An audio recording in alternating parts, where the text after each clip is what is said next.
this session is China and Russia in the Emerging World Order. Ambassador Gautam Bambawale was a member of the Indian Foreign Service from 1984 to 2018. He was India's ambassador to Bhutan, Pakistan, and China. Ambassador Bambawale was stationed in Washington, D.C. in 2004 to 2007 during the Indo-US nuclear deal, which transformed ties between the two countries. He has been India's first Consul General in Guangzhou, I hope I've got that right, sir, from 2007 to 2009. He was director of the Indian Cultural Center in Berlin from 1994 to 1998. Ambassador Bambawale worked in the Prime Minister's office from 2002 to 2004. At the Ministry of External Affairs, he was Joint Secretary for East Asia from 2009 to 2014. He has dealt with China for the last 15 years of his 34-year diplomatic career.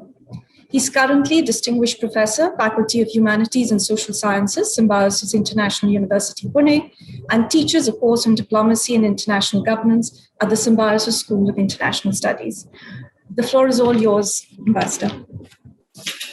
Thank you very much, and a warm welcome to day 2 of Symbiosis International University's International Relations Conference 2021. Yesterday, we had a very incisive inaugural address by the Foreign Secretary of India, Mr. Harshvardhan Shringla, and that was followed by 2 excellent sessions. We discussed how geopolitics and geoeconomics have been impacted, how they have changed, how they have shifted in a COVID-induced, in a COVID-impacted world.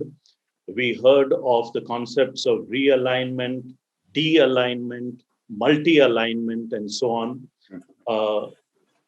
Thereafter, we also had another session, a very illuminating one, which was a discussion on the role of the most important power in the world, the United States, as we move forward in this brave new world. This morning session, of course, we turn to study, analyze, dissect, and learn about China and Russia in the emerging world order, 2 very big powers, 2 very important powers, 2 powers which in the last few years have seen a much closer embrace, a much closer alignment with each other. As their own bilateral relationship with the US and the West deteriorated, they found comfort in each other's arms. Also, more importantly, they found that their interests were aligning increasingly across the globe. And they have a robust bilateral relationship amongst themselves, which extends, of course, to multilateral organizations, including the UN and the UN's Security Council. The China-Russia relationship cannot yet be described as an alliance because there are a few issues which divide them, and because they have not agreed to come to each other's assistance, military assistance, if the situation so calls for. Most importantly, in today's session, we have to analyze how this growing closeness between these 2 major powers, Russia on the one hand, China on the other, impacts on India and on India's relations with each of them and with both of them combined.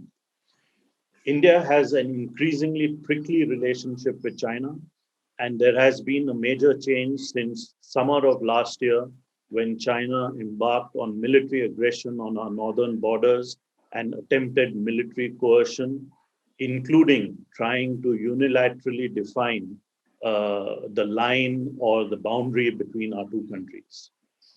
There have also recently been strains in India-Russia relations. For example, Foreign Minister Lavrov, after visiting Delhi a few weeks ago, made a stop in Islamabad, something which had never happened before. Obviously, that is a very clear signal, and I'm sure Ambassador Raghavan and Ambassador Gokhale, Professor Kondapall will talk about such issues. Russia seems to have endorsed China's view on the Indo-Pacific, and closer India-US ties have also impacted on our relations, not just with Russia, but also with China. Um, these are the kind of issues which we are going to be discussing this morning. And to discuss this, of course, we have an excellent panel comprising Ambassador P.S. Raghavan, Ambassador Vijay Gokhale, and Professor Srikanth Kondapall. But the first of our speakers is Professor Raghavan, is Ambassador Raghavan, and he's going to talk about India-Russia ties, recent developments. Ambassador P.S. Raghavan worked in the Government of India in the Ministry of External Affairs as a member of the Indian Foreign Service for over 36 years. He was India's ambassador before he retired to Russia. He's also been ambassador to the Czech Republic and Ireland. He was also joint secretary in the Prime Minister's office between 2000 and 2004, where I had the distinct privilege of working under his leadership in the administration of Prime Minister Vajpayee.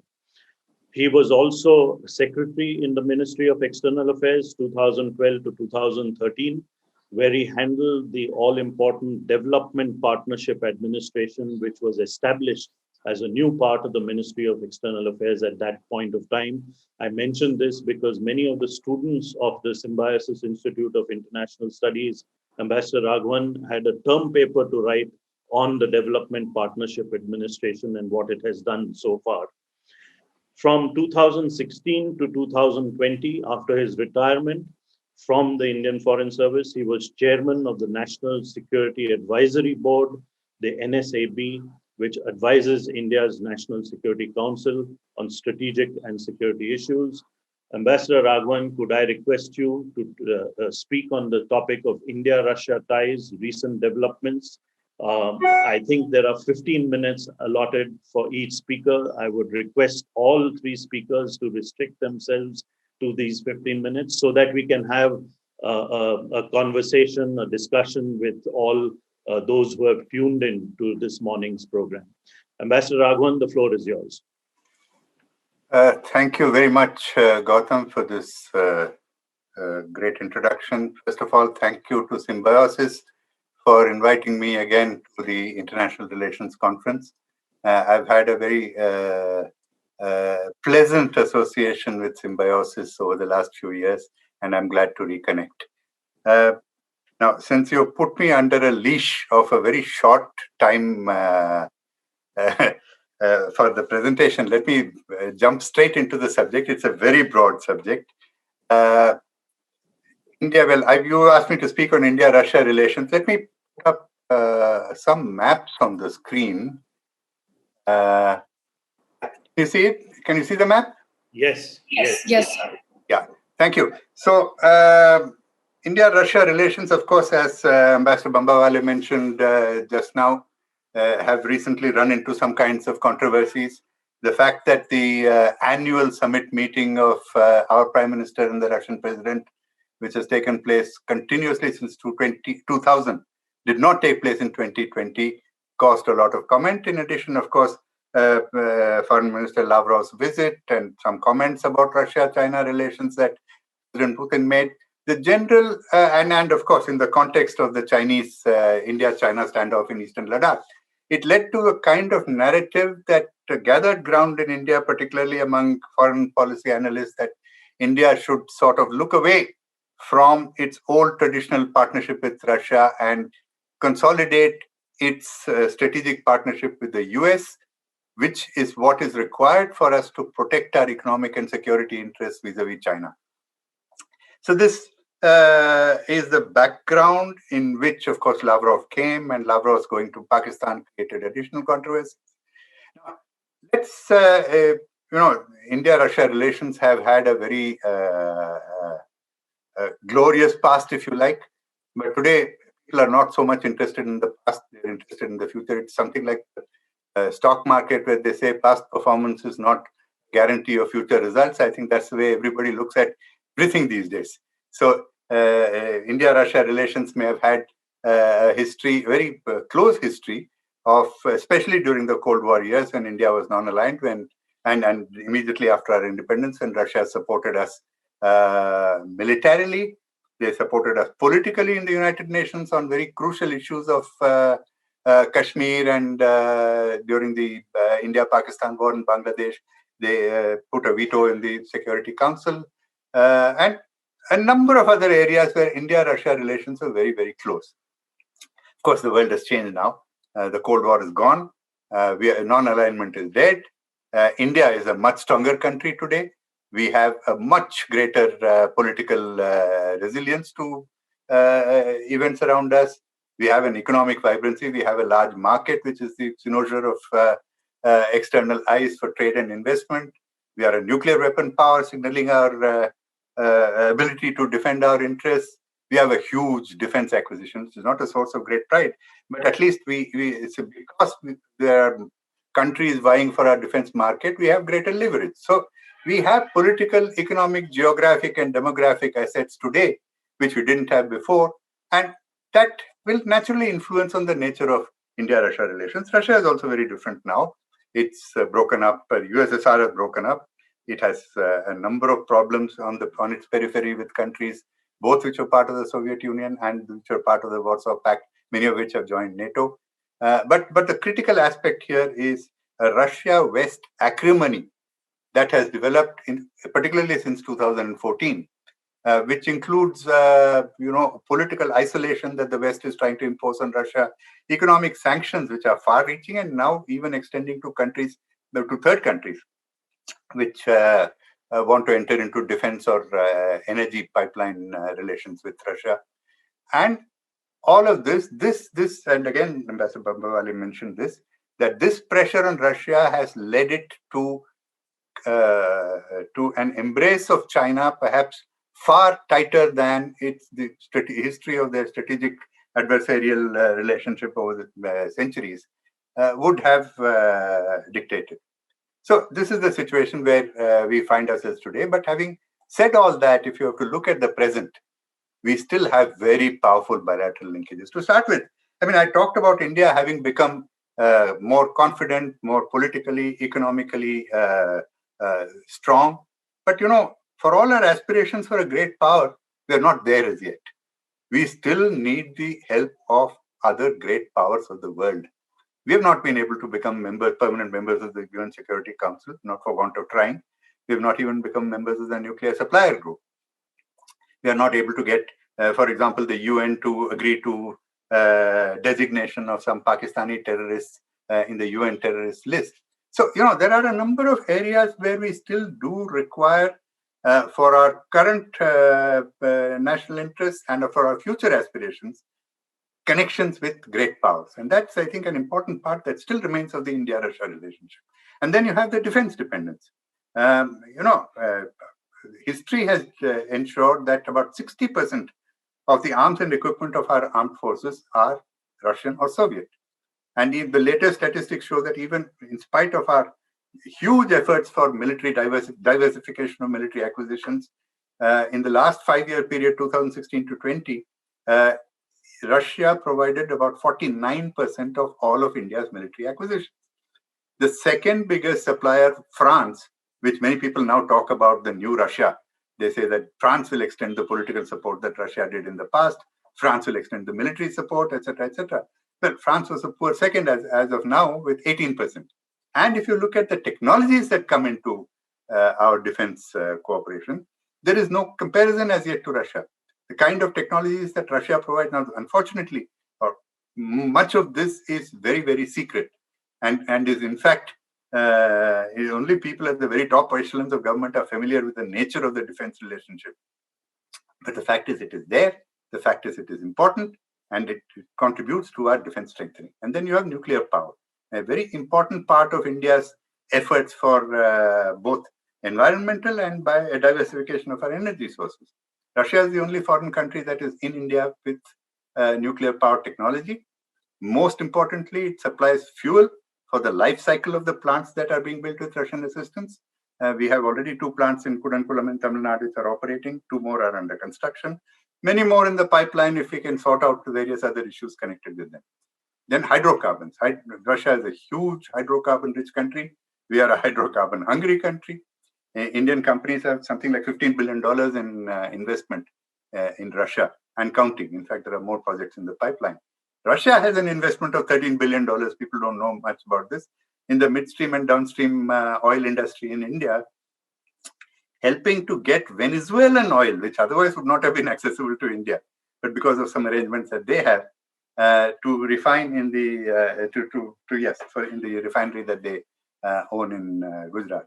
So a number of these are ongoing, very tangible parts of the India-Russian relationship, which one cannot easily wish away.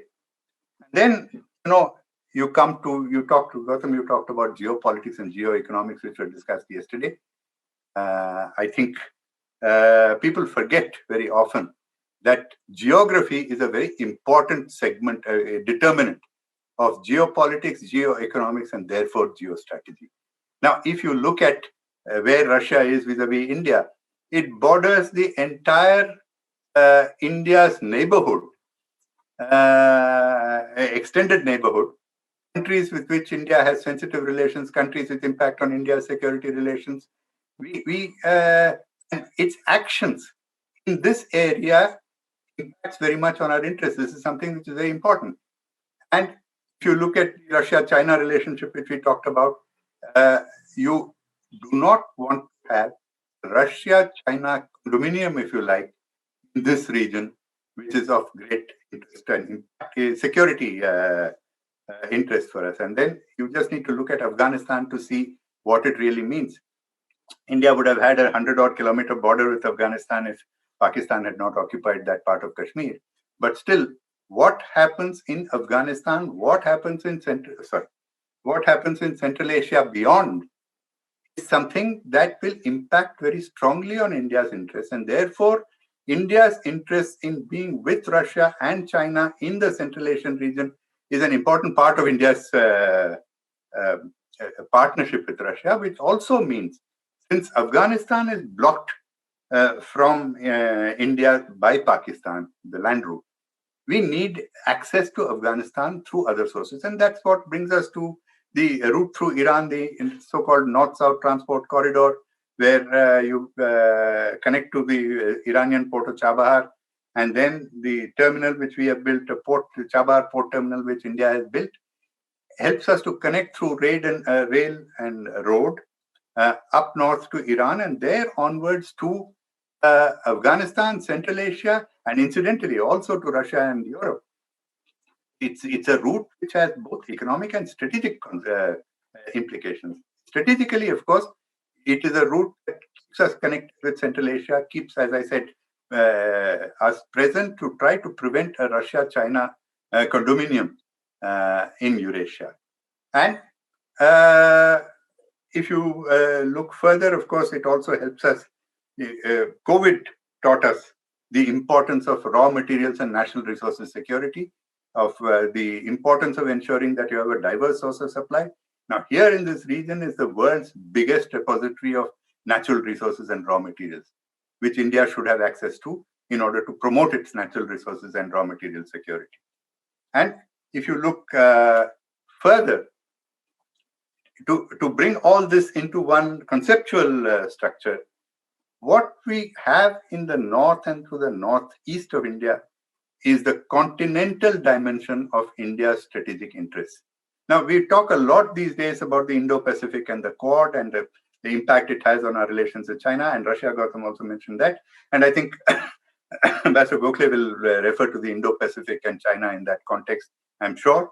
But Indo-Pacific strategy is a maritime strategy where we are in partnership with the US.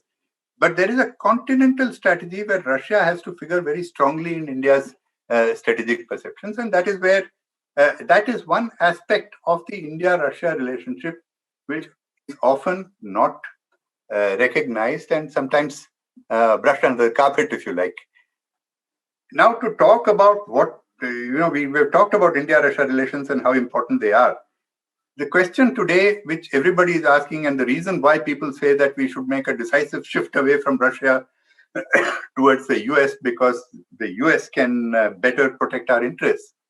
It is the concept of a declining Russia that cannot any longer promote its own interests independently of China. But let us look at what is Russia today. It remains a very strong nuclear power. In terms of nuclear power, it is next only to the United States. And the United States considers Russia's nuclear weapons as an existential threat to it. It remains a permanent member of the UN Security Council with a veto, which as I said, they've used in our favor in the past. It is an energy superpower. It is one of the world's largest producers of oil, of gas, and lesser known of uranium. It supplies much of the uranium for the world's nuclear power capacity.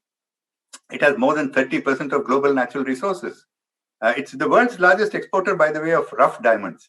India is the world's largest importer of rough diamonds, but very little of it is directly from Russia. It comes from Belgium, it comes from Israel, it comes from Hong Kong, it comes from the Middle East, West Asia. It is something that we need to do something about. But it also, in terms of natural resources, gold and platinum and coal and iron and nickel and tin and lead, you name it, they have it all.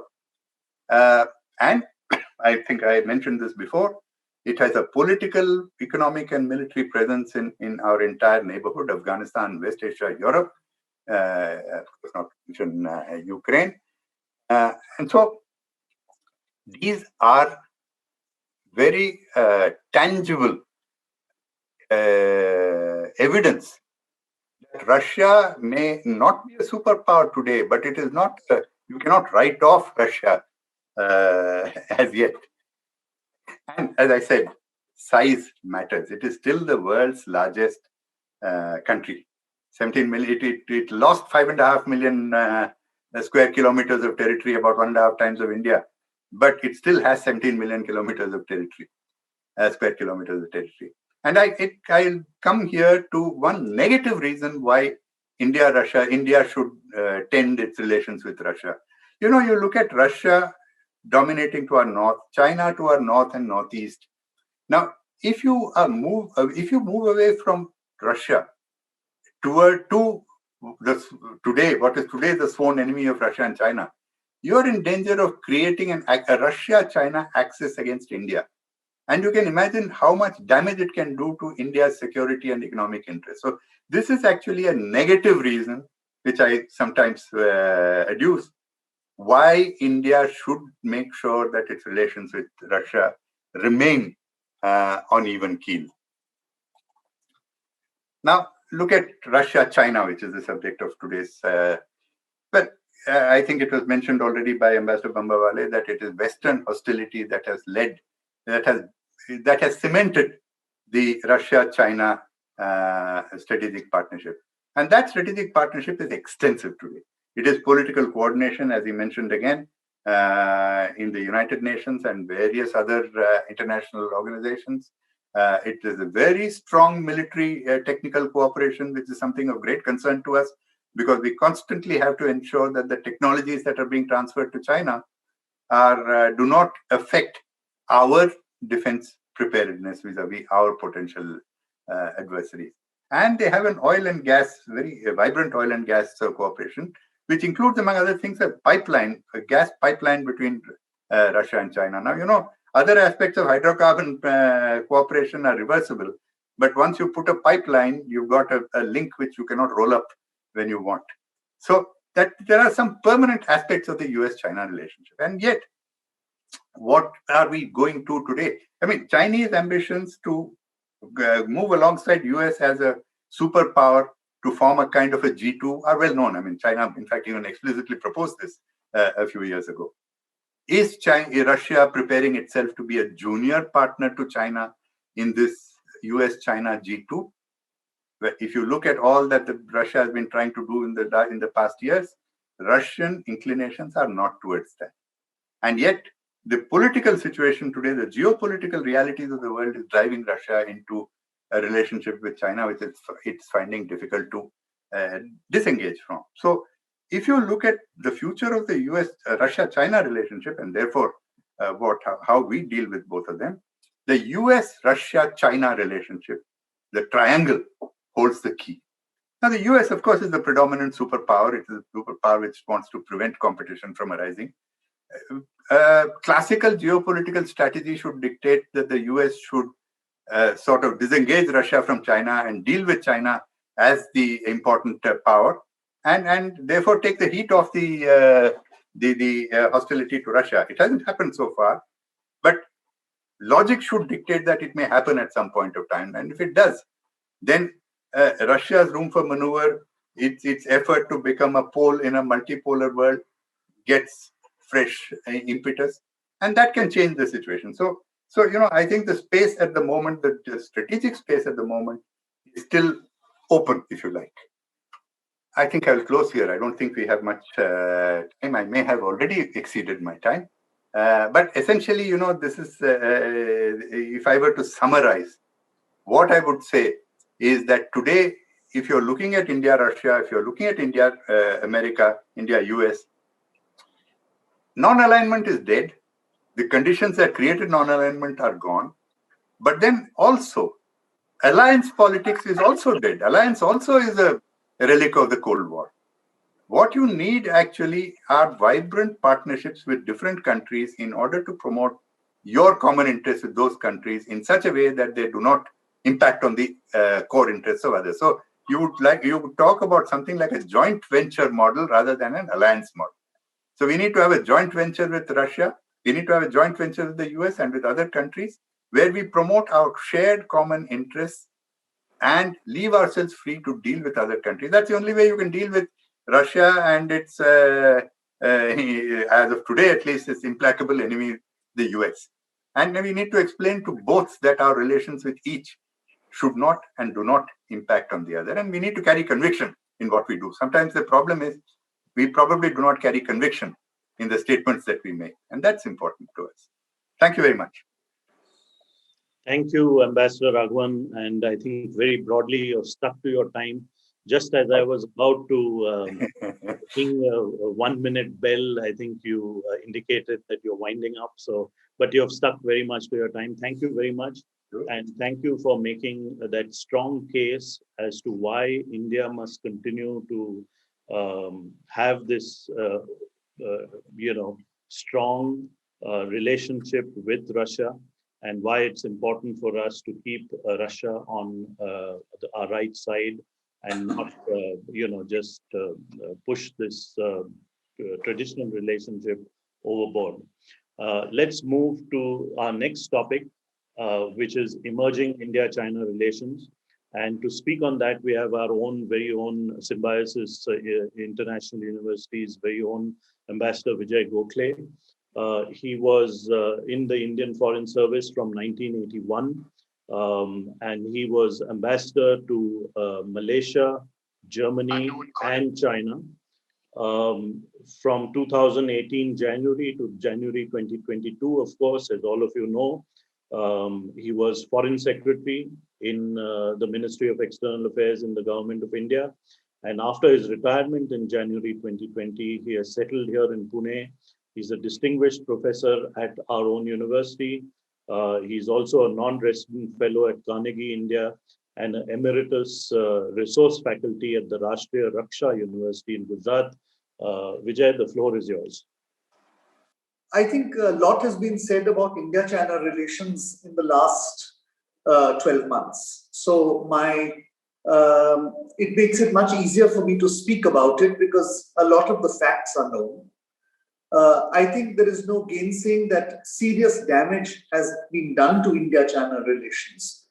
And there is also no gainsaying that this is a cumulative effect over several years.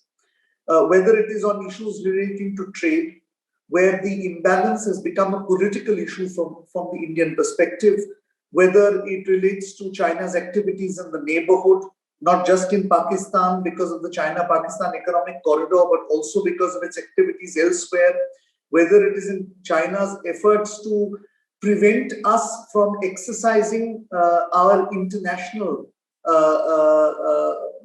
sort of influence by denying us membership of the nuclear suppliers group, or by obstructing the listing of terrorists and people of concern in the United Nations. All this has cumulatively, of course, led to a deterioration of the relationship. And then we had the incident in Eastern Ladakh. Now, put very frankly, and I think this again has been said by many people, including you, Gautam, the modus vivendi that Rajiv Gandhi and Deng Xiaoping established in 1988 has been broken. That modus vivendi essentially was that both countries would set aside the boundary issue and get along with the rest of the relationship, and that on the boundary issue, both sides would maintain peace and tranquility. Clearly, the events of Eastern Ladakh have put a stop to that. Now, this is a good time for me to address two propositions which have been floating around in the intellectual and academic community about why the situation in Eastern Ladakh developed as it did last year. One proposition that has been made is that India has nibbled away at the line of actual control for many years, and that somehow we have tested China's forbearance to the point where it has broken. The second narrative goes that in some way, India's decision to repeal Article 370 in August of 2019 made the situation unbearable for China because it impinged upon their sovereignty. So let me address these two issues, beginning with Article 370. Now, if you look objectively, the repeal of Article 370, which in any case was an internal affair of India and which was done through constitutional processes, did not either change the alignment of the India-China boundary, nor did it change the alignment of the India-China line of actual control, nor did it lead to any additional territorial claims. In other words, the territorial claims were frozen and there was no change in the status quo. Secondly, if we look at the activities of India and China in Jammu and Kashmir over the past 70 years, what we can say is that India very faithfully adhered to Article 370 of the Constitution. It really made no changes in Jammu and Kashmir in any manner, respecting the provisions of the Article 370. But let's look at China's activities in this period. China acknowledges that Jammu and Kashmir is a dispute, and yet it concludes a boundary agreement with Pakistan in 1963 over territory which even China does not recognize as Pakistan's to give or to cede. Secondly, from 1968 onwards, China also engages in other activities in this disputed territory, including the construction of the Karakoram Highway, the building of a fiber optics cable, the construction of a number of infrastructure projects, including dams and so on, which in principle, it opposes in territories that it disputes on the grounds that if third countries build or engage in economic activity in such territories, it is a destabilizing force. Now, we have to look at one important point. If these activities of China over the past 70 years did not give enough cause for India to complain that Indian sovereignty was being impacted, then how can China today say that the repeal of Article 370 impinges on Chinese sovereignty? There is no logic in this argument, and therefore, to my mind, the Article 370 argument that China makes, or that people who support the Chinese position make, appears to me to be a post facto justification of China's activities in Eastern Ladakh. Let's come to the second point, which is the point where people claim that India is nibbling away at the line of actual control and that it has crossed the limits of Chinese forbearance. Now, the first point I think which is important is there is no agreed line of actual control. China, of course, claims the so-called 7th November 1959 line of actual control, but that is a line of actual control that no government of India, no Prime Minister of India has ever recognized. And I would be willing to eat my hat if the Chinese can produce a single document which shows that any government of India accepted the line of actual control. So it is mythical to believe that there is an agreed line of control. Secondly, let's assume that there is hypothetically a line of actual control on the ground because the forces are facing each other. If China is alleging that India is nibbling at the line of actual control, should it not logically follow that the country which feels aggressed against or trespassed against wants the line of actual control to be clarified? And yet it is China, not India, which is refusing to proceed on the clarification of the line of actual control. This is just not logical behavior in international relations. The aggressor never asks for a settlement of the issue. It is the aggressed or the country which feels aggressed which asks for it. And yet you have a situation where on the one hand, China says India is nibbling away, but on the other hand, refuses to engage in discussion on the line of actual control. So I would discount both these arguments. My own view is that we have moved into this situation because of very fundamental changes that are occurring within China and in terms of China's external environment.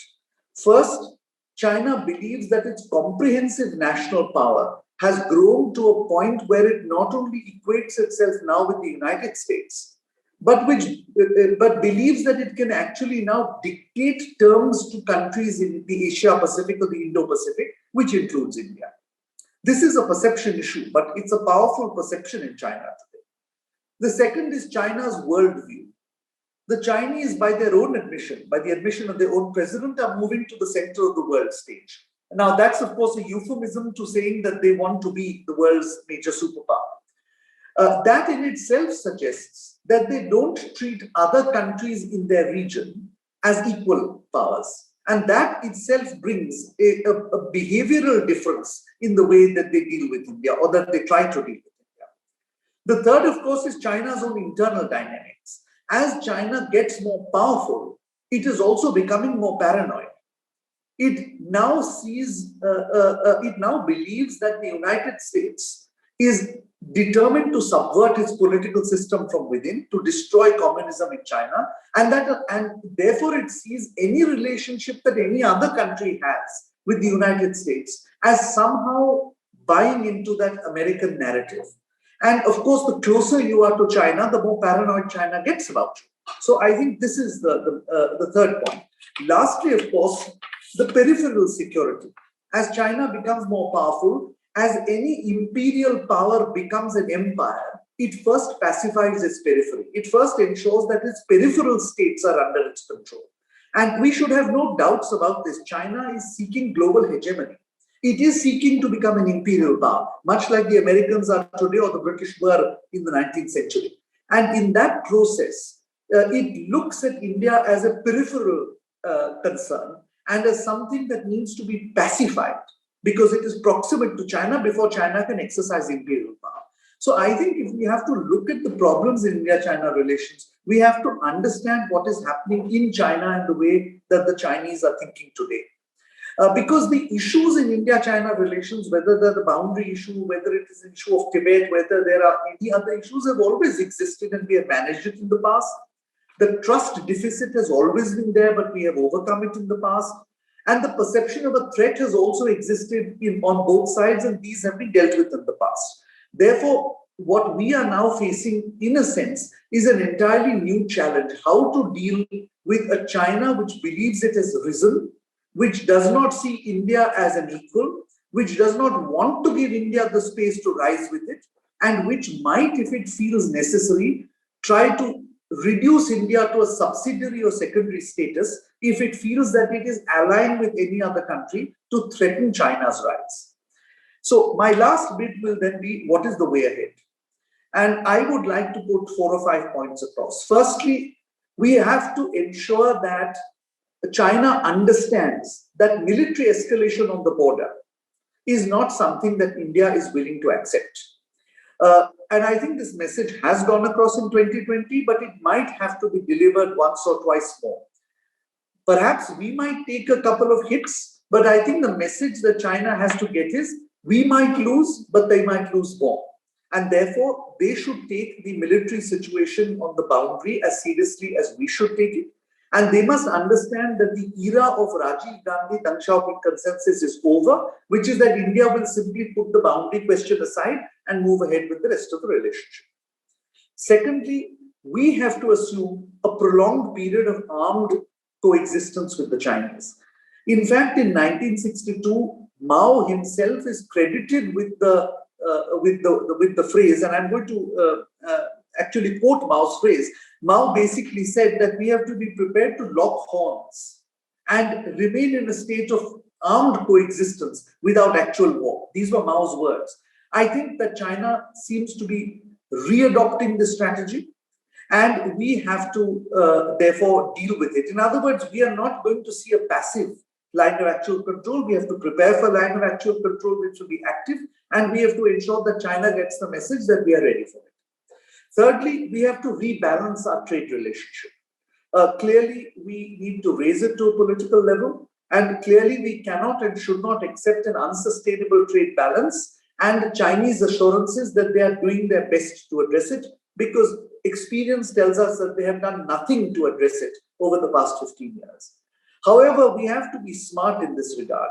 Calls for boycott of Chinese goods flies in the face of the reality that our pharmaceutical industry, our automotive industry, our electronics industry, our telecom industry are so heavily dependent on Chinese imports that if Chinese imports were to stop today, they would simply collapse.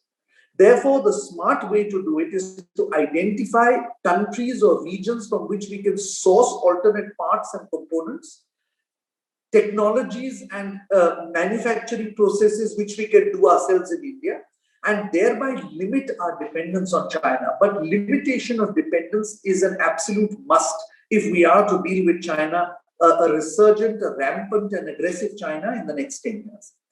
Fourthly, we must pursue the Indo-Pacific policy. And in that policy, we have to make it clear that our national interest is involved and that we will do what is in our national interest. Now, our role vis-a-vis the United States is, of course, something already known, but our role versus Russia is important. Russia is a Pacific power, and Russia has historically had a role in the Indian Ocean during the time of the Soviet Union. We, on the other hand, also need Russia in the Western Pacific. Therefore, there is no fundamental conflict of interest between India and Russia, either globally or in the Indo-Pacific. And this is the point that we have to hammer in with the Russians.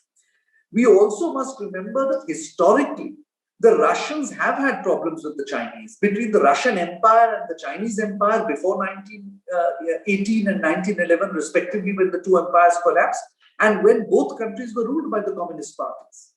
Today, Russia might play second fiddle, but it doesn't, as Ambassador Raghavan says, wish to play second fiddle. And there are a number of other issues which might arise, including in the Arctic, in Central Asia, and so on. So we must play to our strengths in the Indo-Pacific, and we need the Russians on our side. And lastly, and very quickly, because I notice I have 45 seconds, we need to strengthen our partnership with the United States. We need to make the point that if China believes that our only reason to establish relations with the United States is that it is against China, it will become a self-fulfilling prophecy. And that if China doesn't wish it to become self-fulfilling prophecy, they must respect India, they must resolve issues, they must give us the space to rise. And if that doesn't happen, India is going to rise in any case. Gautam, I think I will stop there. Thank you. Thank you very much, Ambassador Gokhale, for speaking on India-China relations and focusing laser sharp on what happened in Eastern Ladakh and is continuing to happen in Eastern Ladakh. And of course, putting it in the larger context of India's relations across the globe, but particularly with the United States on the one hand, Russia on the other, and what we ourselves need to do vis-a-vis China. So let's move on to the third and the last speaker for this morning's session. Last but not least, Srikanth. Professor Srikanth Kondapall is going to talk about challenges and opportunities in India-China relations. But first, let me introduce Professor Kondapall. As many of you know, he is professor in Chinese studies at the Jawaharlal Nehru University, JNU. He has been chairman of the Center for East Asian Studies in the School of International Studies at JNU on several occasions. And he's had several terms as the chairman of the Center for East Asian Studies. Professor Kondapall is also a non-resident senior fellow at the People's University in China, in Beijing, and he is a fellow at the Salzburg Global Seminar in 2010. Professor Kondapall has authored 2 books. One is titled China's Military, the PLA in Transition. The second is on China's naval power. So he's an expert on China affairs, on India-China relations.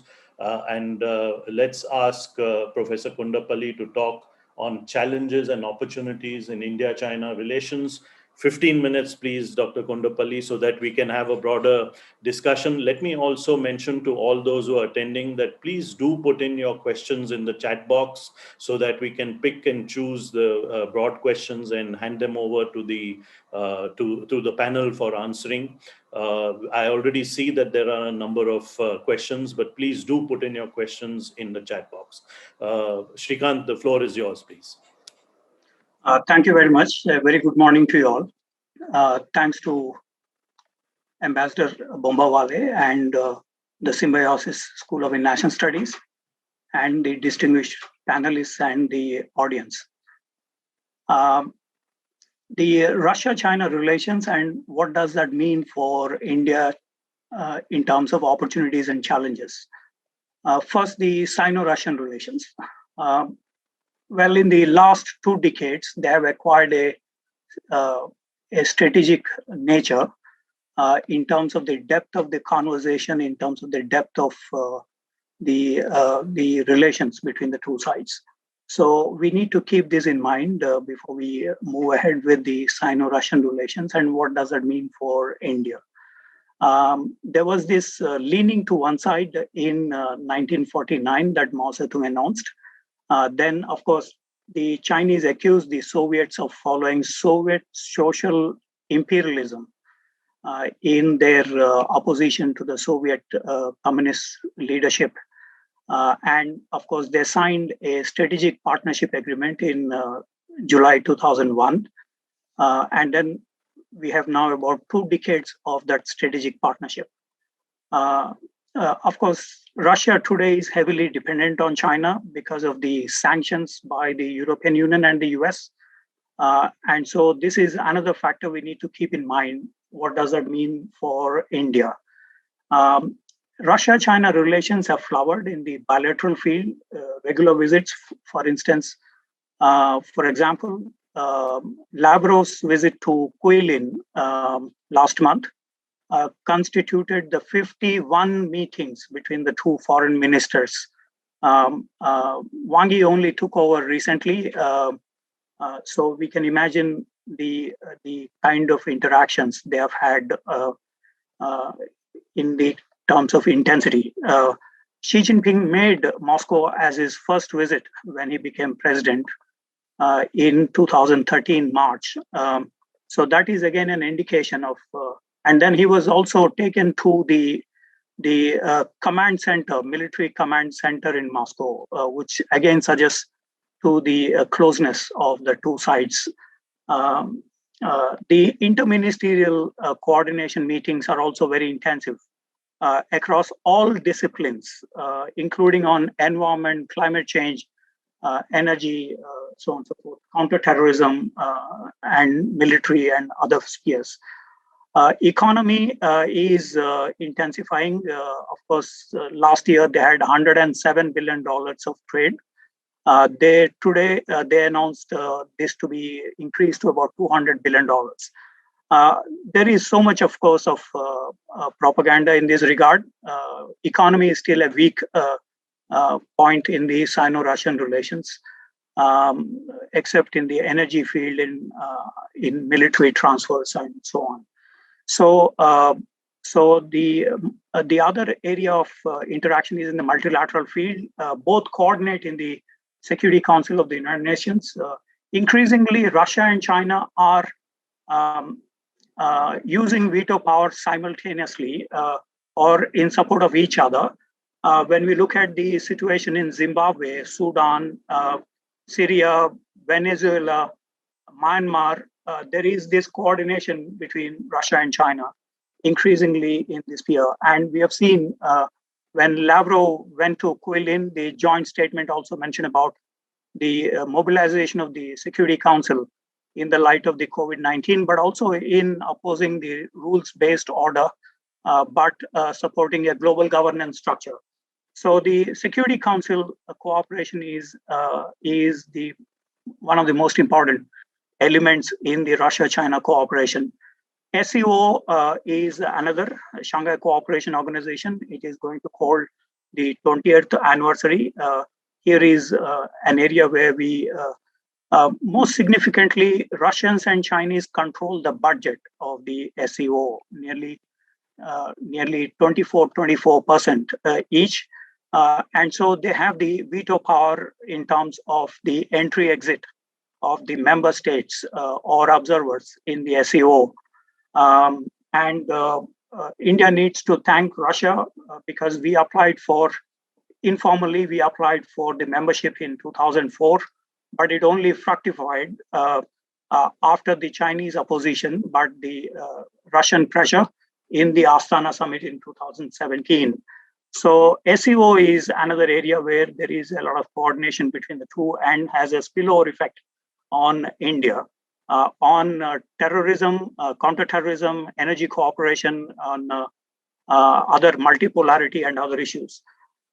Russia merged the Eurasian Economic Union with that of the Belt and Road Initiative. And so there is a lot of coordination there.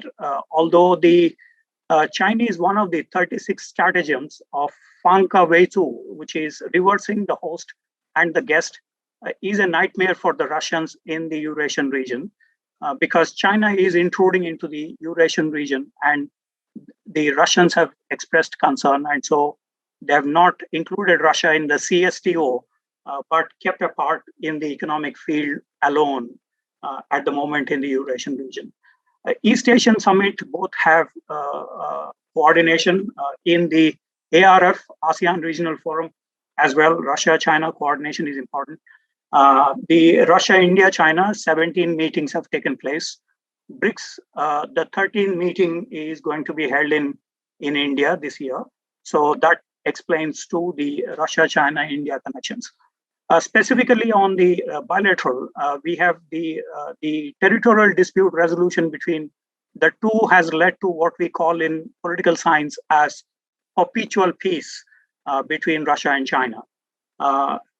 It led to the Chinese shifting their troops towards Taiwan, South China Sea, or on the India-China borders, while the Russians could focus more on Georgia, Crimea, and in the European theater. So it contributed to their mutual military postures. The nuclear de-targeting agreement between Boris Yeltsin and Jiang Zemin also was very contributing factor in the strategic CBMs.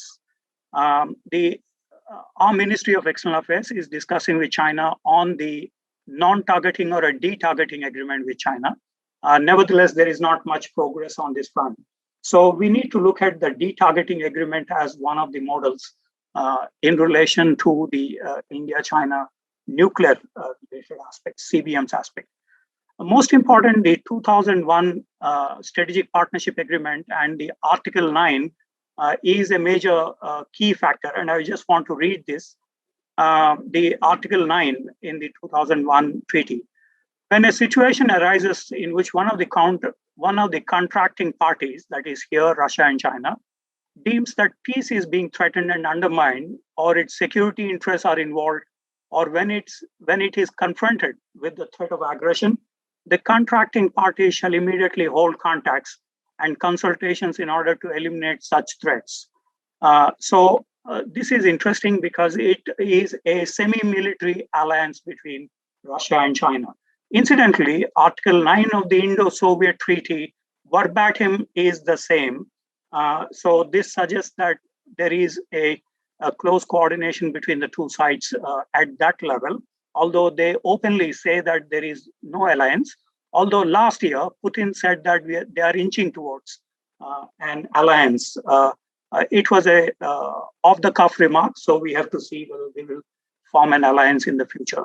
But the direction towards the alliance is seen in the joint military exercises, peace mission exercises, very intensive military exercises conducted between the two. The key aspect is in terms of multipolarity, and there is a lot of coordination, specifically in countering the NATO in the 50th anniversary of these alliances, or the preemptive strike strategy in Iraq, Afghanistan, or other areas, Kosovo, or its implications to Chechnya, Xinjiang, or other areas. So there is a multipolarity debate that Primakov began that is leading to a lot of coordination between the two. in the international domain. So when we look at the Russia-China relations, we see that there is, on many issues, there is a lot of coordination. However, the Chinese migration to Siberia is creating a lot of demographic change. And Chinese spying on advanced Russian military technologies. Last year alone, 2 Russian scientists were arrested for transferring these technologies or the documents to the Chinese side. Then there is also the Chinese restrictions on Russian entry during the COVID-19 last year, and also competition in vaccine diplomacy in Eurasia between Sputnik and Sinovac in many areas in the globe, including in the African region and others. Significantly, while we are talking about the US-China tariff wars, etc., the Russians also use the word trade wars in order to explain the curbs that the Chinese placed on the fisheries and the other foodstuffs between Russia and China. So there are problems, a number of problems between the two, and this is a crucial. So let me see what are the challenges and opportunities for India and China. Day before yesterday, Prime Minister Modi announced the 2+2 dialogue with Russia. We have this 2+2 with Japan, Australia, and the US. And so this is an elevated. In addition to the summit level meetings, the last meeting was in Sochi between Prime Minister Modi and President Putin. So this is one area where we could expect some coordination between India and Russia, including on issues related to China. Russia is steadfast on the Indian membership in the UNSC seat. China has not been. Since the Ekaterinburg meeting, China did not change its position, which is an indirect endorsement, but it is here and nowhere in terms of the UNSC seat. Russia has also been cooperative with India on the Kashmir issue. China raised the Kashmir issue 3 times, and in the informal meetings, Russian side, French, and the US have supported India. UK not so much in the initial phases, but later on they relented. So, which suggests Russia's role on Kashmir is important. Although Lavrov's visit to Pakistan and the reported comments by Putin that they can give anything to Pakistan has some limitations in the India-Russia relations, especially in terms of the arms transfer or the advanced aero engines, AL-31F engines to the Pakistanis, if that takes place. Russia transferred $69 billion of arms to China in the last 70 years, while it transferred $83 billion to India, nearly $20 billion more for India. This continues, but there is a big question mark in terms of the high-tech exports, because recently the S-400 transfers or others have been very, very crucial.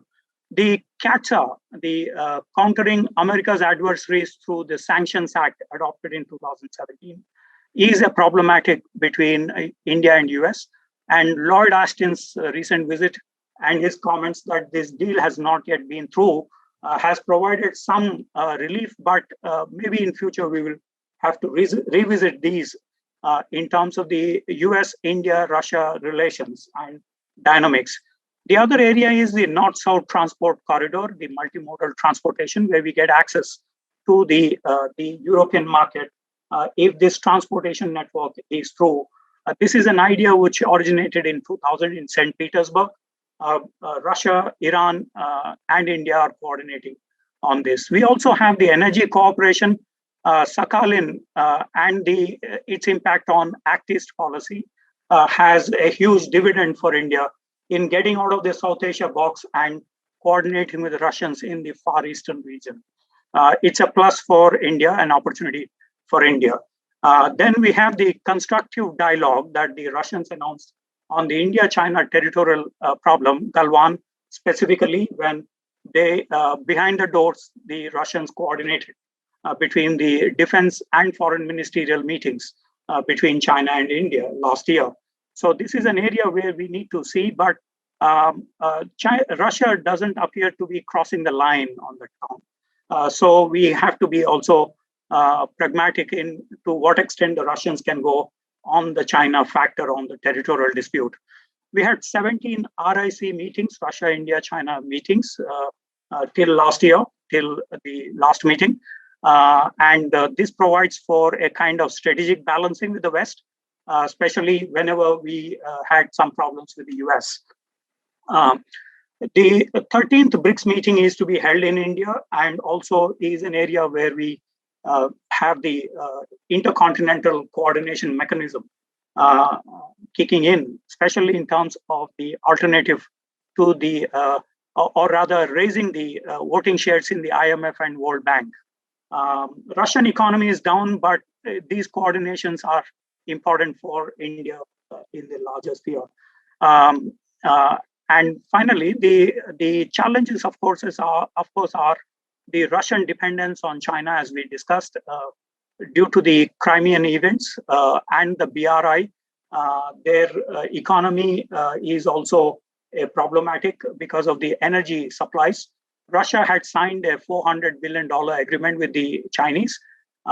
We also cooperating on the energy with Russia, but this is still at a very preliminary level. And high-tech transfers to China are a major concern, and this is where we need to diversify to different actors, including French and the US, as Ambassador Raghavan mentioned. Russia-Pakistan relations, because of the all-weather friendship between China and Pakistan, this is a big problem and a challenge for India. So let me stop here by suggesting that we need to have a relook, and the current COVID-19 poses a huge opportunity for us to relook at all these relations and craft a more restructured policy in our own national interests. So let me stop and thank the audience for the attention. Thank you very much, Professor Kondapall. An excellent presentation on challenges and opportunities in front of India, where the Russia-China relationship is concerned, where Russia and China are concerned. Thank you very much for that. Let's dive straight into a question and answer session. And I have a number of questions which are directed to Ambassador P.S. Raghavan on Russia, on the Russia relationship. So I'm going to pose the first three questions, Ambassador Raghavan, if I can give you the top three questions and then request you to give your replies, request you to give your views. The first is from Air Commodore R.A. Maslekar, and he asks, would there be any unstated reasons for either India or Russia to go slow on military hardware procurement, especially the S-400 missiles? So this is his question. Are there any reasons, are there any unstated reasons for either India or Russia to go slow on military hardware procurement, especially the S-400 missiles? A second question from our student at the Symbiosis School of International Studies, Anirban Datta, and he says that China has declared itself as an Arctic power or as an Arctic state. Russia herself has important defense equipment and infrastructure in the Arctic region. And is this an issue which could prove to, or which could imply tensions between the two countries where their interests do not align? And the third and last question is from me, Ambassador Raghavan, which is, are there any fault lines, in your opinion, are there any fault lines in this Russia-China bilateral strategic partnership which can be then utilized or can be leveraged by a country like India? So let me ask those first three questions to you, Ambassador Raghavan, and then we will have a broader discussion. Thank you very much. To take the question serially, the Air Marshal's question about slowing down of military hardware supplies. In fact, all indications point to the contrary. When our defense minister went to Russia in May, June last year, he in fact made a public statement that Russia had given assurances of not only keeping to the the contracted supplies, but even fast-tracking them wherever required. And off the record, the briefings also said the S-400 was one of the subjects mentioned, and that they, to the extent possible, where there are many technical issues involved, but to the extent possible, they would fast-track the supply. From Russia's point of view, supplying hardware, military hardware to India is their biggest guarantee of keeping India to them. And they would do everything possible to tie India to them for as long as possible through the supply of military hardware, and particularly technology. The more the US says don't buy S-400 from Russia, the more Russia is motivated to ensure that it speeds up supply of S-400 to India. And as Putin keeps on saying that no country supplies as much, we don't supply as much technology to any other country as to India.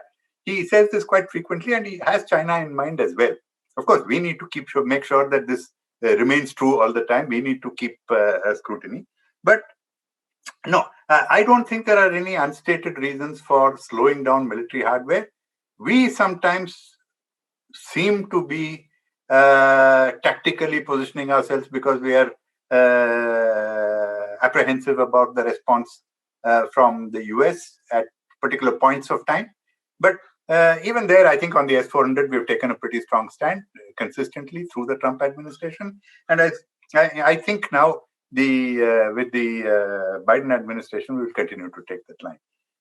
About China, Russia, Arctic, and even generally about fault lines.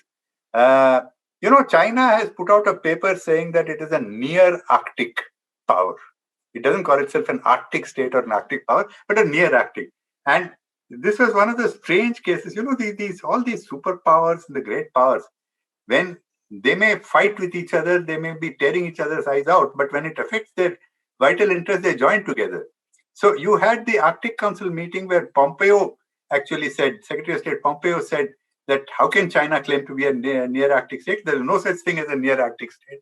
And you are either an Arctic state or not, and China has no role in the Arctic. And the Russian representative at the same meeting, and that was the meeting where Pompeo had actually abused Russia right, left, and center on its policies in the Arctic.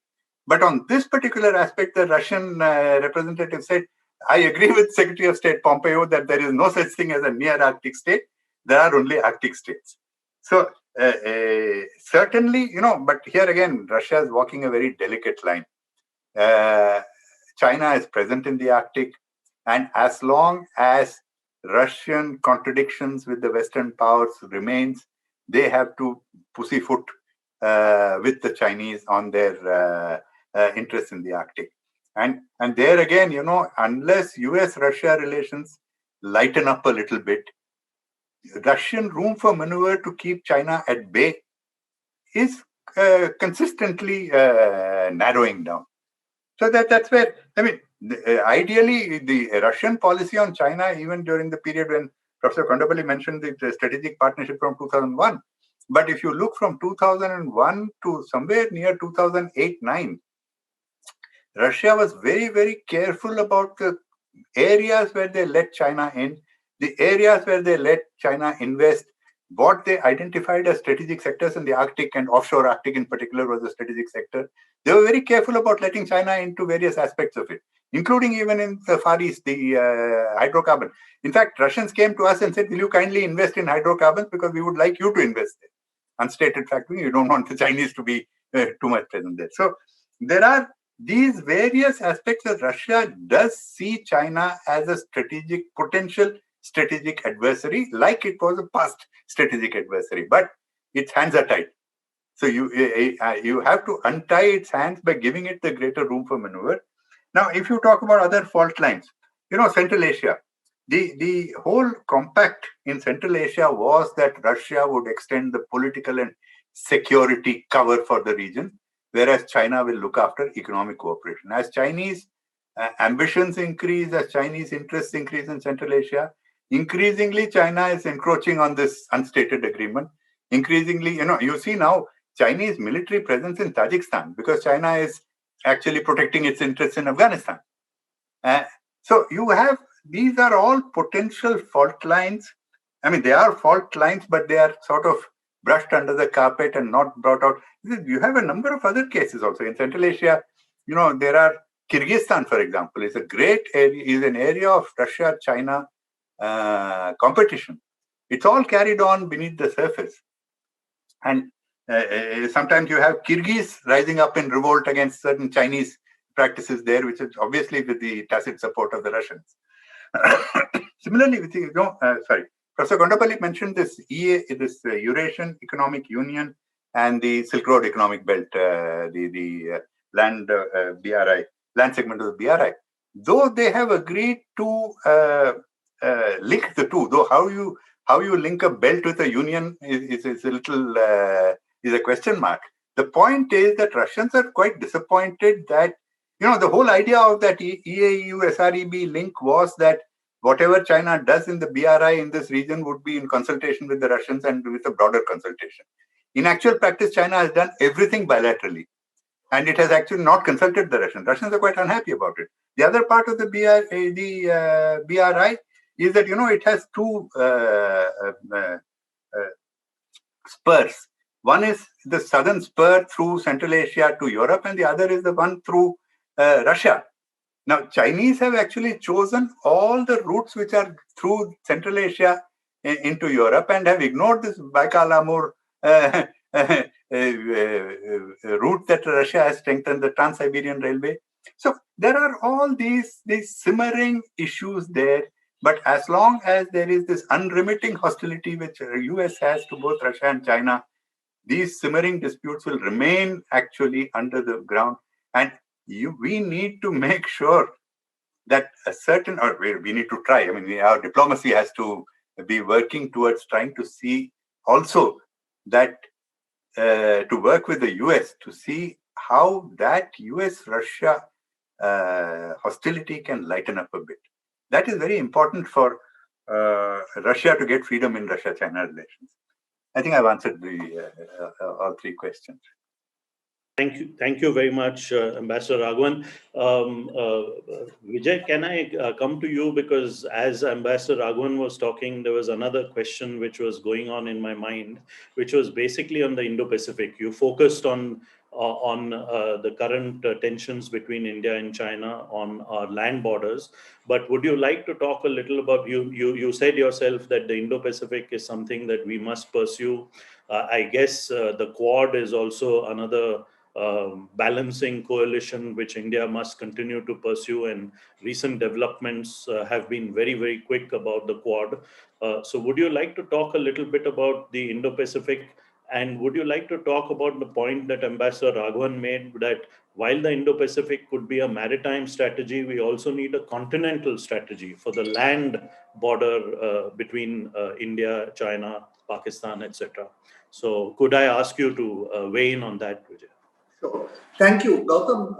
Let me begin with making some sort of statements.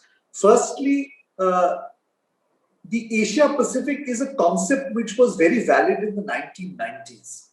All the growth was taking place in that region. The Asian tigers were the biggest economies, the fastest growing economies, whether it was South Korea, Taiwan, Malaysia, and so on, were located in the Asia-Pacific.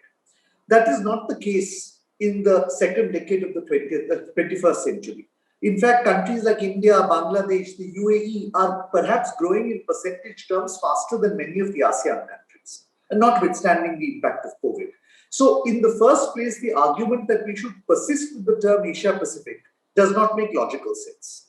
Secondly, let us also remind ourselves that when we sought to become a part of the Asia-Pacific by applying for APEC membership, one of the countries that was lukewarm was China.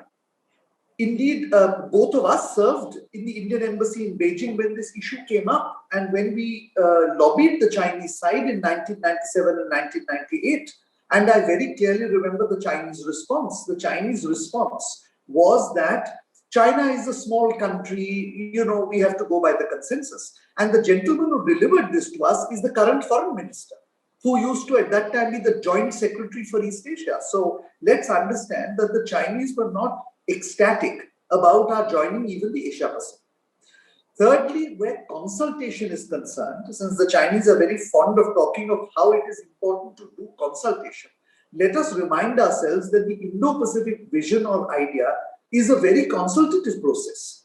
It is a number of countries have come up with their own perspectives, including ASEAN. These are being discussed in a number of platforms, including the Shangri-La Dialogue. And in that process, a consensus is being formed. Now, we might ask ourselves whether the other grand strategy which has been floated has been consensual, namely the Belt and Road Initiative. Raghavan just referred to the fact that there was really no consultation between Russia and China. I would put it that there's been no consultation with China and any other country in the region on the Belt and Road Initiative. So it is rather strange, in my opinion, the Chinese, who have put a grand strategy for the entire Asia-Pacific region or the Indo-Pacific region without consultation, now ask others to consult when they come up with balancing or alternative strategies. Fourthly, the Chinese attempt to confuse the Indo-Pacific with Quad has to be vigorously rejected. The Quad is a mechanism. And if indeed it is a mechanism that China feels is directed against it, then we must also beg to ask the question whether the Russia-India-China trilateral is anti-American, whether the Brazil-Russia-India-China-South Africa plurilateral is anti-West, or for that matter, whether BIMSTEC is anti-anybody.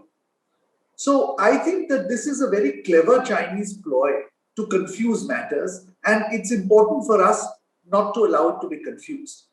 Lastly, I think that Raghavan touched on the critical point of all the so-called major powers in the region.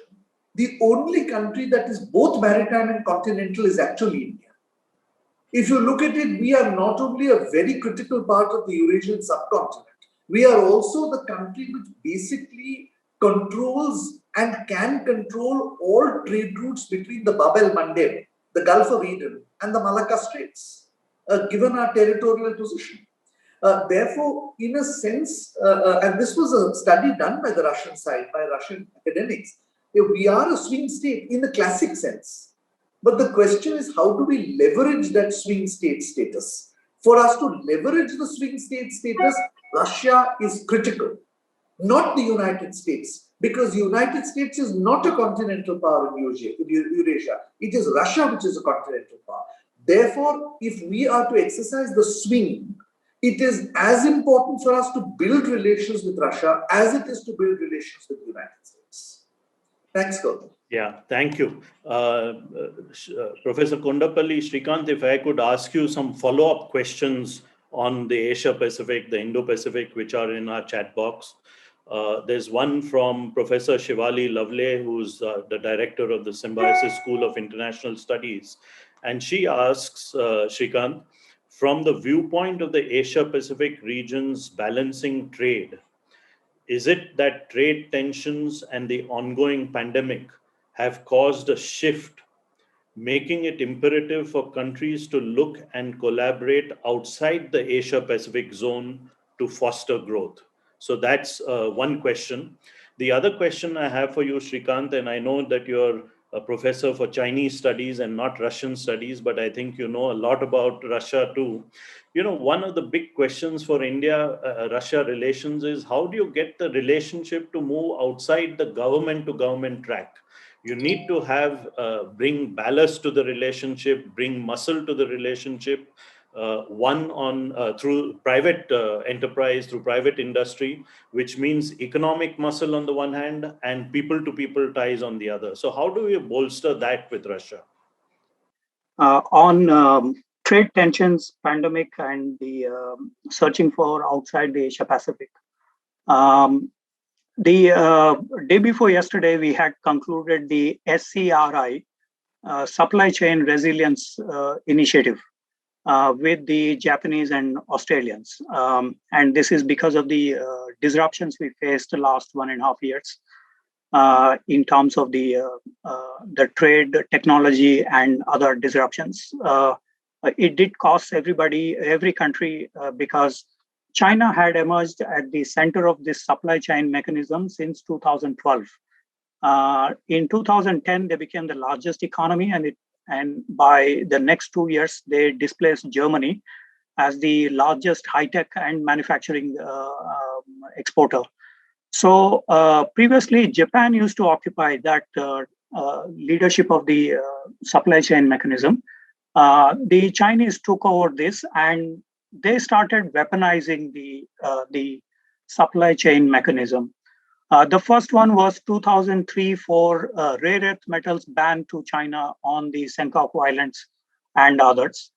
Subsequently, we have seen this restriction or that restriction because of the One China policy implementation. So as a result, there has been some turbulence in the supply chain mechanism, which was exposed during the COVID-19 because of the social distancing transportation. But having said that, the searching outside the Asia Pacific is still problematic because the growth rates have actually shifted towards the Indo-Pacific. When we look at the European economies, the American economy, Canada, South America, Africa, we see that the growth rates are still in Asia and Indo-Pacific. So much of the distribution mechanism is also in this area. So I do not foresee any major disruption within the Indo-Pacific right now, except for the COVID-19 related, and many countries are coming out of this, except in this last 1 week phase in India. So I think this is one. But of course, Africa still has a lot of potential, South America as well. So these are the other two areas where we can alternatively find the trade related aspects, because Africa is looking at 2050 scenarios. Their HRD is growing up, their meaning skills development, etc. So this is an area where, but that is in the long term. So that is where the problem is. So I do not foresee in the short to medium term the Indo-Pacific being displaced in terms of the trade and other related. And with the SERI, I assume that trade and investments at least will be increased. RCEP is another area we did not join for a different reason, but RCEP is another area where we could see the strengthening of the Indo-Pacific in terms of the broadly economic and other trade liberalization policies. The second question was on India-Russia. What do we do with this? It is at the state-to-state level at the moment because of the kind of governmental coordination mechanisms that we have. There is less tourism, there is less private partnership. When CII, FICCI were asked to go and invest in Eurasia, Russia, they have expressed concerns that these are not market economies. Russia itself joined the WTO only recently. And there are so many restrictive policies within Russia and Eurasia, Central Asia, whole of Central Asia still are reeling under the market control by the state systems. So the FICCI and CII are not interested of course, they have invested some, but I was suggesting that like in market economies, there is no follow-up on this. So this is a major problematic area. Probably if we have the north-south transit corridor, transportation transit corridor, multimodal one, we could probably see these expanding, but that again in the medium term rather than in the short term. So I do see there is less prospects in the India-Russia at the private sector, at trade, investments, and others, because of the kind of geographical barriers that we have. We did construct the Chabahar, but then there is also the BRI, which is competing and extensively and intensively. So we need to cope up with this issue in the long term. So China does make a spoil sport in the India-Russia expansion, but structurally it is problematic anyway. Yeah. Srikanth, there's a question for you from Dr. Rajni Gupte, the Vice Chancellor of Symbiosis International University, and it is to do with the BRI, etc. The question is, has there been any friction between Russia and China on the BRI or the One Belt, One Road since it passes through Eurasian countries? Very interesting question. Thank you very much. Putin attended the two summit meetings in 2017 and 19 of the BRI. And when we look at carefully his speech in the BRI summit meetings, there are a lot of ifs and buts in his speech.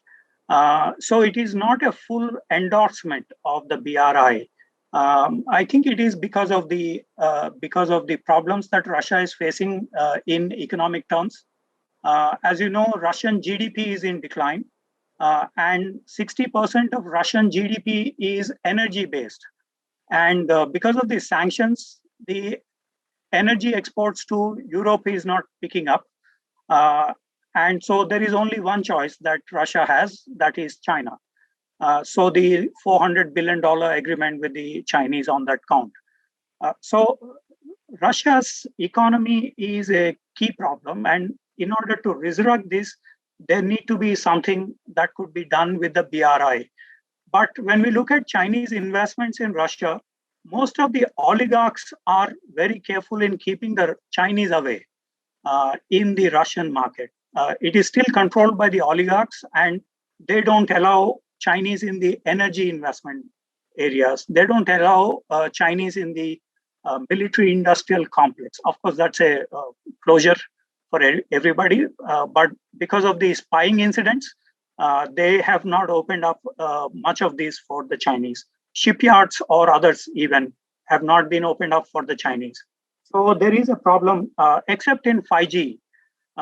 Russians allowed the Chinese in the 5G, in Huawei 5G technologies, assuming that this will put the Chinese in to the Russian market. Because one of the aspects of the BRI is the 5 connectivities, including in the telecom sector and others, as part of the connectivity. And so there is some progress in this aspect. By next year, a lot of countries are rolling the 5G. And so there is this is a bright spot in but this is quite ironical because in the 90s and 2000s, it was Russia which actually elevated the capacity of telecom sector of China. They are the ones who created initially with the 156 projects created in China in the 1950s and subsequently in the 1990s. So it's quite ironical that Russia is now dependent on China in the telecom sector. So Russia's dependence on the BRI is because of the Western sanctions and the GDP problems that Russia is facing. But there are a lot of problems with the Russian entry. I agree with Ambassador Raghavan that the EU and BRI is more a cosmetic merger. It's not full organic kind of merger. So we should be holding on this aspect on the BRI. So it's not complete because some in the Russians, especially in the military, still consider China as a challenge.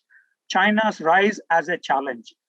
In fact, the Far Eastern garrisons in Russia are beefed up, much like the European garrisons, towards the European garrisons. So we need to keep this window of Sino-Russian differences emerging in the future, including in Eurasia. That is the reason that I was suggesting that Russians did not open the CSTO to the Chinese in any way, not the security field, except in peace mission, terrorism, counterterrorism exercises. Other areas of security are all closed for China in the Eurasian region. It's just in the economic field, and that is only in the transportation sector. Russians are also careful not to allow the Chinese in the entire energy industry of Central Asia. It's only in a few pockets in Kazakhstan and in Turkmenistan that there is something going on in terms of those 4 energy pipelines and so on and so forth. But if you look at the energy industrial structure of Eurasia, it is still in the Russian control.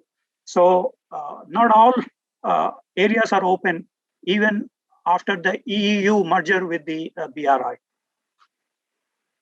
Thank you, Professor Kondapall. Thank you, Professor Kondapalli. And with that, we're totally out of time. It's a few minutes past 11:30. So let me formally close this session on India, on China and Russia. And I would like to thank, of course, all the 3 speakers, all the 3 panelists, Ambassador Raghavan, Ambassador Gokhale, Professor Kondapalli.